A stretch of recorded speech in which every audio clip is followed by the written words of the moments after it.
Hello বন্ধুরা, কেমন আছো সবাই? আশা করি খুব ভালোই আছো। আজকে আমি চলে এসেছি একটা রিসেপশন বাড়িতে। আর রিসেপশন বাড়ির খাওয়া দাওয়ার মেনুটাই তোমাদের সঙ্গে আমি শেয়ার করবো ছোট্ট একটা মিনি ব্লগে। তো পুরো ভিডিওটাই আমার সঙ্গে থাকো। দেখো সবাই এখানে খেতে বসে পড়েছে, আর আমি আমার মাও এখানে বসে পড়েছি। আর দুজনা কিন্তু হেভি সেজে এসেছি। কেমন লাগছে আমাদেরকে অবশ্যই কমেন্টে জানিও। আর তোমরা কিন্তু জানাও না, সেই জিনিসগুলো আমার একদমই ভালো লাগে না।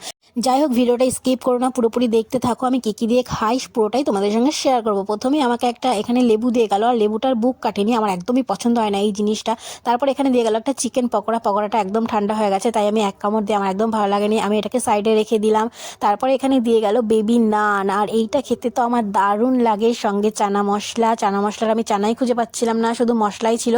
তারপরে যাই হোক, এটা খেতে আমি পছন্দ করি বলে টুকটুক করে পুরোটাই শেষ করে নিলাম। এটা আমি সব জায়গায় গিয়ে দুটো খাই, কিন্তু আমি একটাই খেয়েছিলাম এই জায়গায়, কারণ এখানে অনেক কিছুই ছিল আর পুরো টুকটুক করে আমাকে খেতে হবে সব কিছু।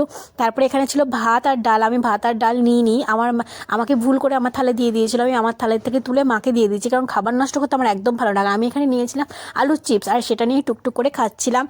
এরপরে দিয়ে গেল আমাকে মাছ, আর মাছ খেতে আমি পছন্দ করি না, কিন্তু তাও আমি এখানে একটা মাছ নিয়েছিলাম, খেয়ে যে দেখি কেমন হয়েছে। ছিল দই কাতলা। যাই হোক, ওটাকে আমি টুকটুক করে খেয়ে শেষ করেছিলাম অনেক কষ্টে। এরপরে আমাকে দিয়ে গেল রাইস আর মাংস, আর মাংসটা কিন্তু খুব সুন্দর ছিল এখানে, আর রাইসটাও খুব সুন্দর ঝরঝরে ছিল আর ভালো লাগছিল খেতে, তার জন্য এটা আমি টুকটুক করে পুরোটাই শেষ করে দিয়েছিলাম।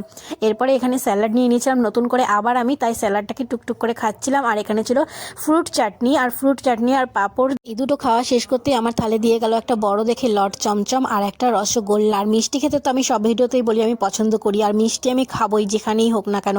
মিষ্টি আমি বাড়িতে আনলেও সব থেকে বেশি খাই সব, আর অনুষ্ঠান বাড়িতে গেলে একটু কম খাই, তার কারণ অনুষ্ঠান বাড়িতে অনেক কিছু খাবার দাবার খেতে হয়, তো তারপরে মিষ্টি খেতে একটু কষ্টই হয়ে যায় যতই ফেভারিট থাকুক না কেন। এরপরে খাওয়া দাওয়া কমপ্লিট করে এখানে থেকে আমি আরেকটা আইসক্রিম নিয়ে বাড়ির দিকে যাবো বলে আরেকটা আইসক্রিম নিয়ে নিলাম। তারপরে আইসক্রিমটা খেয়ে টুকটুক করে বাড়ির দিকে রওনা দিলাম। মাকে বললাম যে তাড়াতাড়ি চলো, অনেকটাই রাত হয়ে গেছে। এরপরে রাস্তায় উঠেই দেখি এখানে সবাই নাচ করছিল, আমারও ইচ্ছে করছিল, কিন্তু আমার তো ছিল ভরপুর পেট, এখন যদি আমি নাচ করে আমার পেটে ব্যথা উঠে যাবে।